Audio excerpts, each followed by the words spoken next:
Didier Genet est l'un des 3 nouveaux contrôleurs de demandeurs d'emploi de Franche-Comté, des fonctions qu'il a prises en juin 2013, puisque la région a été pilote pour mettre au point cette nouvelle mission de Pôle emploi. Nous, on va aller faire une démarche d'investigation, c'est-à-dire contacter les entreprises, contacter les organismes en charge de l'accompagnement des demandeurs d'emploi pour établir la situation, est-ce que fait réellement le demandeur d'emploi pour retrouver un emploi. Et si on est vraiment en insuffisance de recherche d'emploi, on pourra utiliser la sanction comme outil pour pousser un petit peu le demandeur d'emploi. La sanction comme ultime recours, c'est ce qu'affirme l'administration qui se défend de vouloir mettre la pression sur les chômeurs.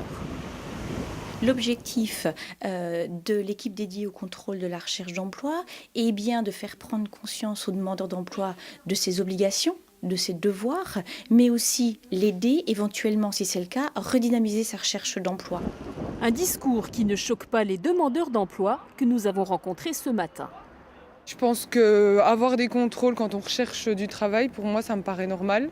Parce que si on vient s'inscrire, c'est qu'on recherche quand même à travailler. Si c'est pour nous aider, effectivement, c'est bien parce qu'au bout d'un certain moment, on commence à perdre confiance en nous. On a des difficultés à rechercher selon aussi ce qu'on a comme diplôme. C'est plus difficile pour certains de rechercher. Donc si c'est pour nous aider, tant mieux. Si c'est pour nous fliquer, effectivement, je ne vois pas l'intérêt. On est déjà bien assez fliqués, je trouve. Les syndicats et associations de chômeurs dénoncent de leur côté une stigmatisation organisée. On constate une fois de plus qu'on porte l'attention sur les chômeurs qui ne cherchent pas suffisamment d'emploi. C'est de nouveau une nouvelle attention sur ce problème-là, alors qu'il manque 6 millions d'emplois dans ce pays. La finalité, c'est de faire croire que l'État fait le maximum pour trouver du travail aux chômeurs, alors qu'en réalité, il n'y en a pas. Et d'autre part, c'est de radier des chômeurs. Il y a déjà une région qui a radié 1 chômeur sur 7 et pour faire baisser les statistiques du chômage.